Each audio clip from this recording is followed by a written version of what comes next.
Welcome to Bet the Edge on Tuesday, April 11th. Thanks everyone watching on NBC Sports YouTube channel. Coming up, the NFL draft is just a little over 2 weeks away, and we have tons of movement in the market as Bryce Young takes the odds to be the favorite to go number 1 overall. Help us with our draft day bets, all our long shots. Eric Eager stopping by to save the day here on Bet the Edge. All that powered by PointsBet. And Drew, successful day yesterday on a little on the diamond. We went 2-1, baby. We got some NBA. You already gave out some bets. Anything you want to cover here before we go all football the rest of the show? I just thank you for the baseball plays, because I got to tell you, yesterday was, Mondays in general, tough to kind of get back into the swing of things. Definitely. Even tougher when there's no NBA on. Tennis was over before lunch, and you have this enormous vacuum with no longer thinking about golf. College basketball is long gone. Like, it was a little bit of a what do we do here? And so I appreciated the Dylan Cease sweat on the K prop was fun. 3 Ks in the first inning. 3 Ks in the first inning. And then literally, like, there was a question, like, he's at 99 pitches. Like, are they going to take him out? Like, they pull this guy. Because I really think like the next couple of Twins struck out. So that was a ton of fun. But thank you, and good job by you. Excited to spill some tea on the NFL draft today. For sure, yes. We love sweats. Unders are always the way to go in baseball. Everyone wants to bet the overs, but the unders are the ones that usually pay out, Drew, as we know. But yeah, more baseball players on NBCSportsEdge.com today. But we need Eric Eager's help because the NFL draft is starting to pivot everywhere. We could see some chaos potentially happen. We could see some trades. Adam Schefter was reporting the Cardinals looking at trading that 3 overall pick, 6 teams involved. Before we get there, though, I mentioned it. Bryce Young, now the number 1 overall pick. If odds-on favorite, I should say. Eric, how are you feeling about that? And is it all but in the bag, in your opinion? It's not. I was actually looking back when I was at Pro Football Focus. I looked at an article from the April 19th last year. And I did a market implied mock, which basically I just looked at the betting market. I found like what first round is most consistent with this. You add up SEC players, you add positions, and that 8 days later than where we are right now. Last year, the first pick was still Aiden Hutchinson. He was minus 200 to be the first pick on April 19th last year. So we just know, and everybody knows. I know Drew got in on the Quay Walker stuff. Like, the limits don't quite go up until, for another, 10 days or so, where people are betting real money here. In Vegas, I think there really aren't that many books, even in the desert, that are actually offering these. So we do have to be careful. We do have to tread lightly, I think, as far as limits are concerned. But this is something where, when I've looked at this trade, there were rumblings, that this was the guy Carolina liked, right? And the question is like, who is the one that likes it? Because there was also rumblings that they like CJ Stroud, right? Josh McCown saying, hey, we'll play, foosball or whatever when you come to Carolina, when they were at the pro day. So we just have to be careful to overreact. I do agree with this line movement, though, because, there have been, for one, Bryce Young has been graded better by a lot more teams than CJ Stroud has. And I also think, a lot of people believe that this is sort of a smokescreen to get the Texans to move up with them. I do not think that you would give up $200 million of draft assets just to get a position where you're haggling with the Texans so that you can get the quarterback that you believe is second best in the draft. So yeah. I do agree with this move, and I think it's real. I think it's realistic that Carolina is going to take Bryce Young with the first pick. Yeah, I get it. I just want to have a good belly laugh when I see people kind of postulating that this is psyops, that the Panthers are trying to talk the Texans into a swap 1-2 so that they can get Stroud at 2 and give Young to the Texans at 1. But who knows? Crazier things have happened. Maybe the Carolina feels like they got a little bit publicly embarrassed for how much they gave up for the 1, and they want to get something back. I mean, it's tough to say, but I think Tepper and his crew are very excited to make this pick. I think ultimately the original move in favor of Stroud was based on some comments and obviously kind of public comments from the coaching staff, which of course is going to move markets, but it never moved to the point where you are like, no, this is a done deal. And I agree. I don't necessarily think it's a done deal. And in fact, sort of the swirling wind that I get is that it's mostly other teams who now think that the Panthers are going to take, they're postulating that the Panthers are going to take Young first. And I think that's because probably the Texans are out there floating trade options for the number 2 pick, because I have heard that they have a very high grade on Young, and that there's a gap between Young and their next best graded quarterback, who is not CJ Stroud. And if that's true, then that really does change, kind of create 2 different worlds for the top 4 picks here. There is a world where Panthers coaching staff wins out. Maybe they take Stroud and then Young goes second. And in that case, the 3rd pick has so much equity, because now you get to pick maybe if you see 3 quarterbacks in this draft, then all of a sudden that 3rd pick is very valuable to you. If you see 4 and the Colts are going 4th, then, you better get into that 3rd spot. And so that really makes the Cardinals pick that much more valuable. And you could realistically see 4 quarterbacks go 1, 2, 3, 4. The other side of the coin, though, Bryce Young goes first. Texans aren't in love with another quarterback. Cardinals can't find a trade partner for 3. All of a sudden, you could see a lot of these quarterbacks really sliding down the board, as teams kind of in that 4 to 11 range are like, well, why would we give up assets when these guys are all sliding?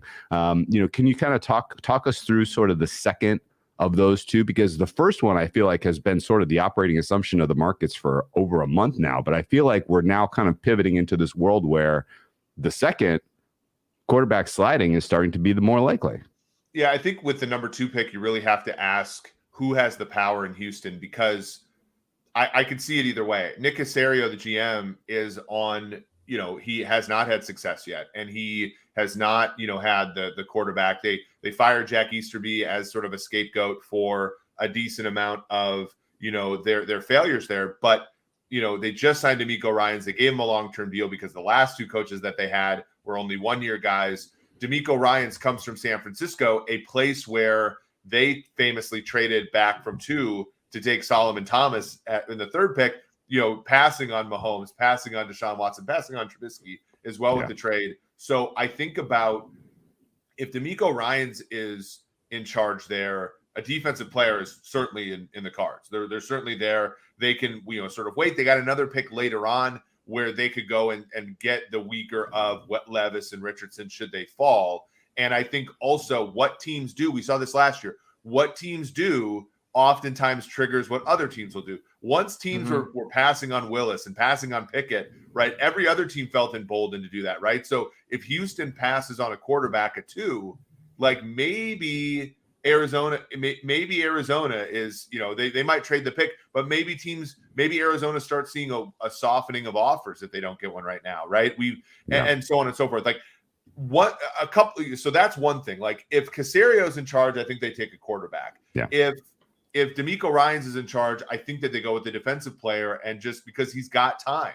Caserio doesn't have time. He's delayed the quarterback decision for 2 years now.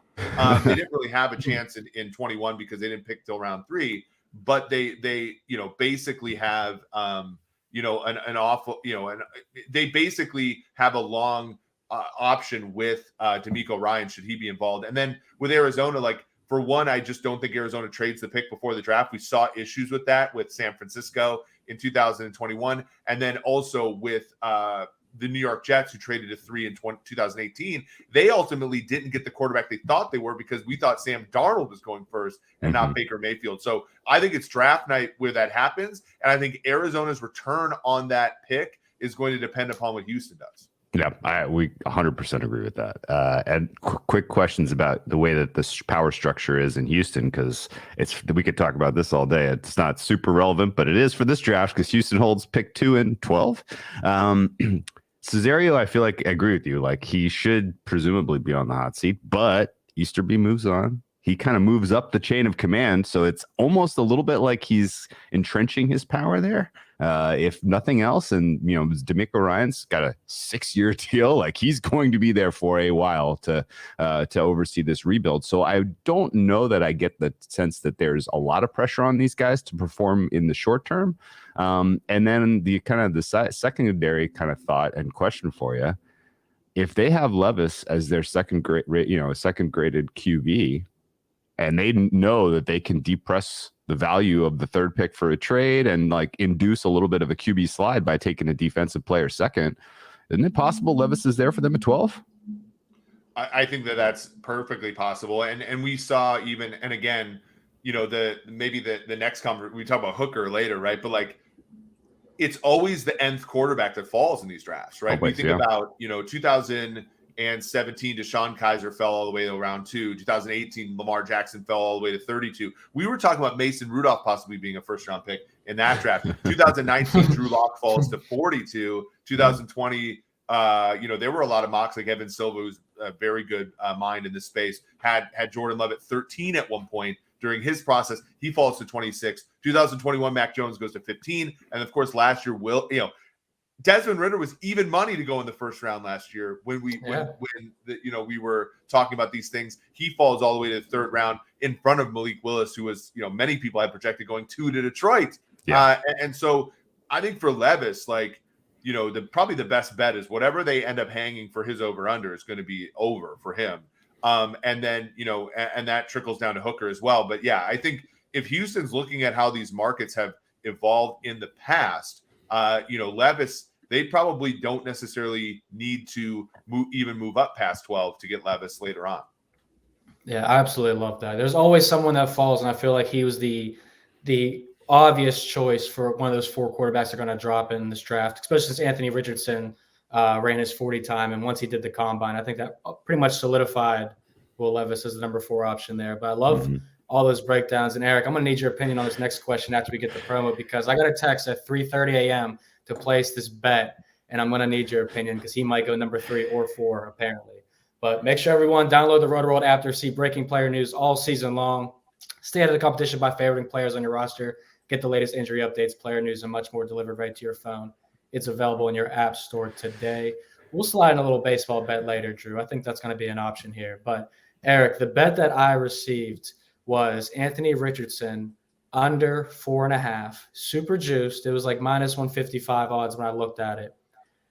There's all the talks that he's probably going to go 3 or 4. How confident are you here that actually happens? Because I know we just talked about Will Levis dropping off, so that obviously positively impacts AR. Yeah, I think that there's a number of outs with this, right? And when you make a bet like that, you really want to have, the hard part when you're laying juice to get an under like that, you need multiple different ways that this can win. And there are, I know of teams that have Richardson either graded first or somewhere there. So there could be a team like CJ Stroud doesn't need to go 2 for this bet to hit, for one.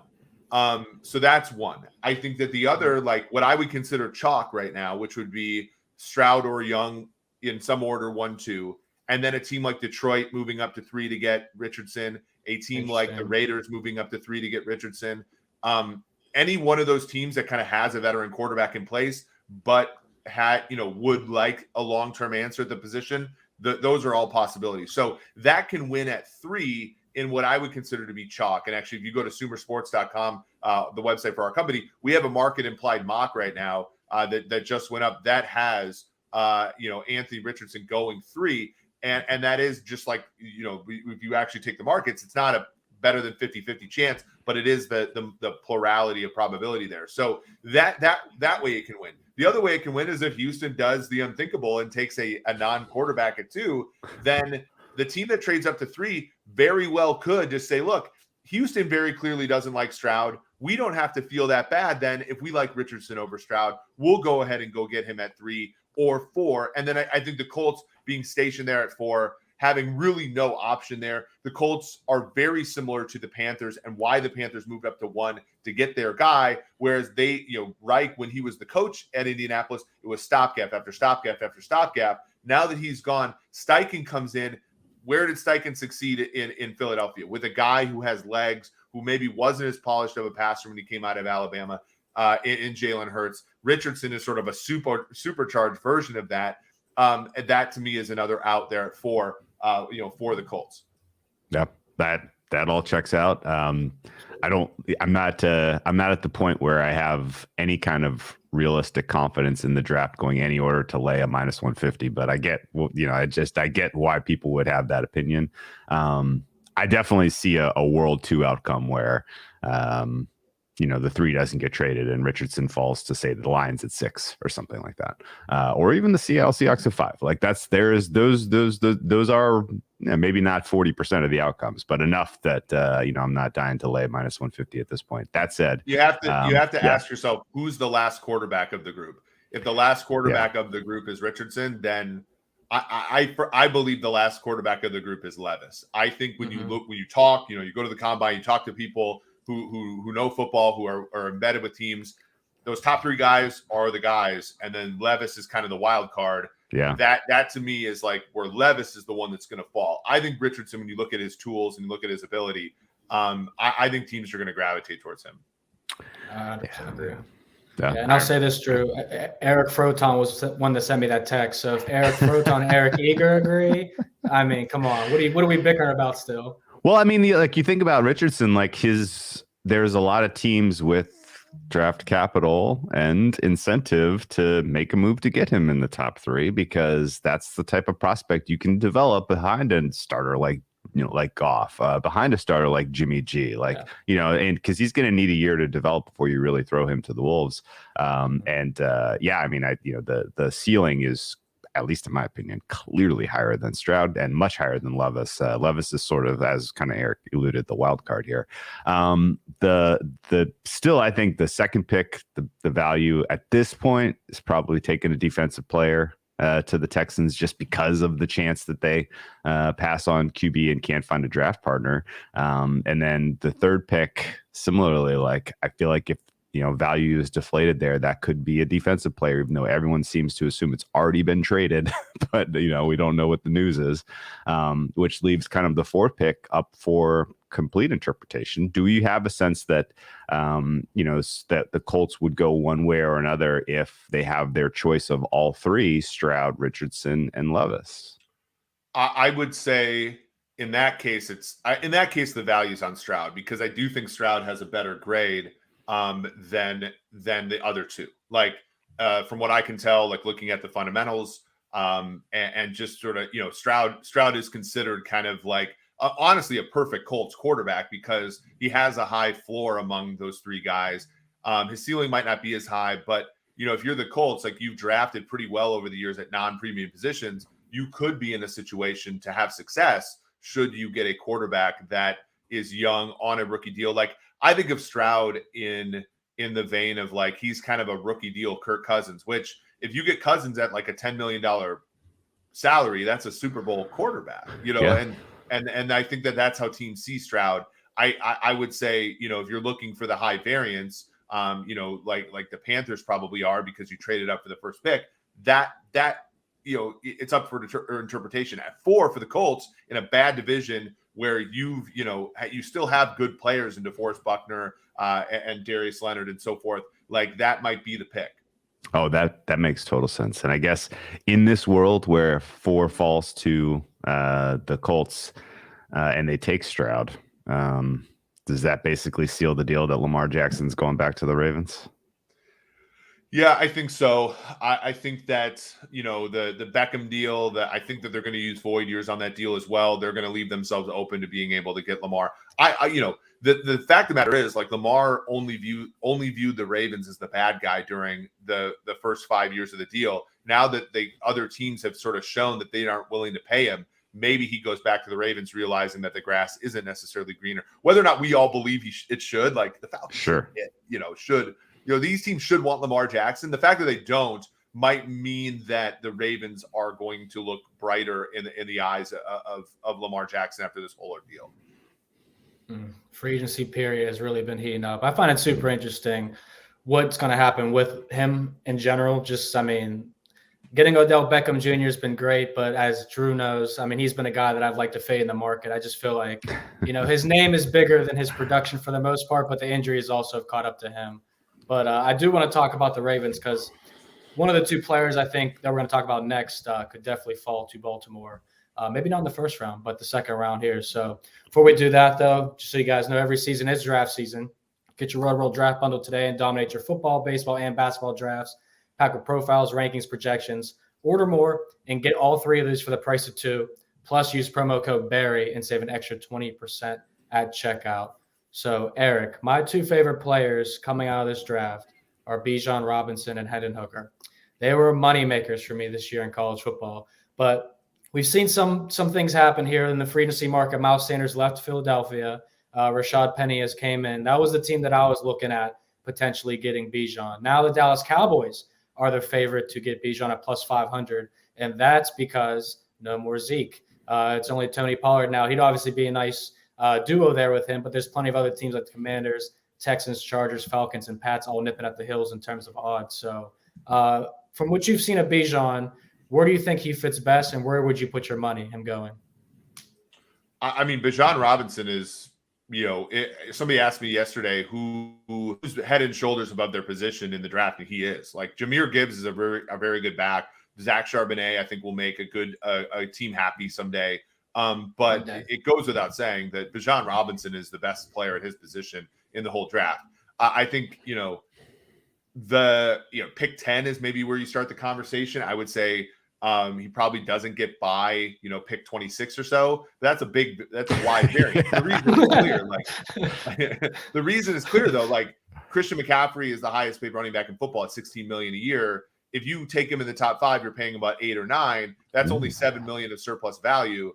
And if you get a wide receiver at the same pick, that's almost 3 times as much surplus value. And so, like, there's just the smart teams are starting or have figured this out forever. So I think it just depends. Like, it could be even a team like the Chiefs. I know that they want put their hand on the stove and get another running back in the back of the first round. It could be a team like the Bills, who have always been mocked that way. I know they got Damian Harris and James Cook the last 2 years. So it's wide. Like, I don't have a really good read on it because it's just very random. There isn't like a team that's linked, right? A couple of years ago, it was like Najee Harris was linked to the Steelers, and like that was a very clear one.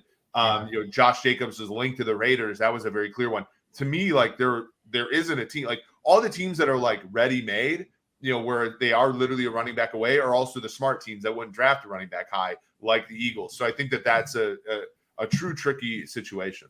Let's assume he goes to a contender. What price do you need to get involved with Robinson, Rookie of the Year, Offensive Rookie of the Year? Anything plus money worth the play? Yeah, I mean, like probably 3 to 1 or better would probably make sense, because if he goes to a contender, he's going to get carries, and we even saw with like Najee Harris, like if you give a young runner carries and you give him like the majority of it, then you're gonna have success there. The better values will be with the Jahmyr Gibbses of the world, who could catch 50 balls in year one, or a la Kamara when he went to New Orleans in 2017. So wide receiver is going to be rough. Like I know a lot of people other than JSN, like a lot of people don't really like this draft. So he is going to probably be in that like plus 200 or less range. For Rookie of the Year, should he be drafted by a team that has a chance this year. That's an interesting topic. I like the fact that you said the Bills and the Chiefs, those are 25 to 1 options for Bijan. So it sounds like with all the possibilities, he's definitely a great long shot bet for a lot of these teams rather than laying the 5. Chiefs haven't re-signed Jerick McKinnon. They let Ronald Jones go in free agency to the Dallas Cowboys. They only have Isaiah Pacheco and Clyde Edwards-Helaire, and Clyde Edwards-Helaire did not show up to the Super Bowl parade. Like they do have roster spots open for running backs. I just don't know if they go with it, given that they have needs other places. But 25 to 1 doesn't seem that bad. Yeah, not at all. We love our lunch money here. It's over 1.5 running backs taken in the first round too. Unders minus 600. So clearly he's probably the only guy taken here. Drew, any thoughts on that before we talk about Hendon Hooker and potentially him being a Baltimore Raven? Can't see 2 running backs going. And I think if Robinson is not available there for the Chiefs at the end of round 1, there's so many other options. There's still very, very warm bodies that are sitting around on the free agency market that you can get on, team friendly deals. And, oh, by the way, Isaiah Pacheco, I'm sure he has ingratiated himself to everyone in that building, the way he plays. That dude runs with intensity. He's shown toughness, the ability to stay on the field. So he might be RB1 for them for the foreseeable future. But under 1.5 running backs is minus 600 for a reason. Absolutely here. So Hendon Hooker, talking about him briefly. Vikings are the favorite now to get him at plus 800, be the guy to take over for Kirk Cousins here in a few years or maybe next year. We never know. But the Titans are also in the market. Of course, we talked about Jared Goff. Anybody could line up behind him. The over 4.5 quarterbacks market, plus 125 to the over, minus 155 to the under. Do you think Hendon Hooker sneaks into the first round, pushes you over for plus money? And if so, what type of teams do you think could be looking for Hooker in the market? Yeah, we've seen this move a lot, right? We saw it one night, I think, move like 70 cents in towards the under. I like Hendon Hooker. He was obviously number one in QBR in college football last year, but he executed an offense really well. He showed, we with guys like Jalen Hurts and Joe Burrow, like we've seen quarterbacks who have transferred have success in the NFL. So that's not a black mark on his resume anymore. He's older, but quarterback is one of those positions where, age, you're just getting probably like 2 years less of him. And he doesn't depend upon his athleticism as much as I think people believe. Be all that as it may, like NFL teams just don't like NFL teams don't like drafting quarterbacks in the back half of the first round anymore. And they're not generally successful. Lamar Jackson being like a common exception. I think he falls into round two. I think, the team that takes him around two, like may that be like Minnesota or, a team that kind of has a quarterback, Tennessee, maybe if they don't get a guy early, drafting him later. Like to me, those are better options. And I think a better value on Hooker. If I had, I think minus 150 is a good value for under 4.5. Like I would just say that. I just think we almost always like overprescribe the quarterback position in round one, and teams will almost always prefer. And this is part of like the silliness of teams too. Like they'll take running backs, linebackers, safeties, non-premium positions in that sort of second half of the first round, and they'll almost always eschew quarterbacks. That fifth-year option like is valuable, but I don't think teams really value it as much anymore because it's more expensive. Guys like Lamar ended up being paid a lot because they were won MVPs and Pro Bowls. That fifth-year option isn't nearly as valuable as it used to be. Yeah, totally agree with that. I think it'd be interesting for Tennessee. We've seen, I think, more common in some drafts, teams pick guys that their fan bases would be attracted to, maybe within the state. Aiden Hutchinson was a great example last year. The Steelers do it continuously with Kenny Pickett and a couple other guys. But I think Hendon Hooker to the Titans would be very interesting in the second round of this draft for sure. So, Eric, before you leave us, do you have anything interesting you want to throw out there? Throw out where we're putting all your work, any of your live feeds, and maybe even a best bet, if you just want to, help out the viewers. Yeah, Sumer Sports Show on YouTube, Twitch, all the places, at Sumer Sports on Twitter. Obviously, I'm at Eric Eager _ on Twitter. But we're putting out some good stuff on the night of the draft. Thomas Dimitrov, former Falcons general manager, and myself will be having a draft show, which you can find on the Sumer Sports channels on YouTube and all of that. So I think it'll be really exciting. We're going to go through some of Thomas's old draft where he traded up for Julio Jones, and Bill Belichick told him he was stupid for doing so. So that'll be, I think, a fun set of anecdotes there. But yeah, just for us, like I said, I think. I probably gave out the pick I like the most, which is under quarterbacks in the first round.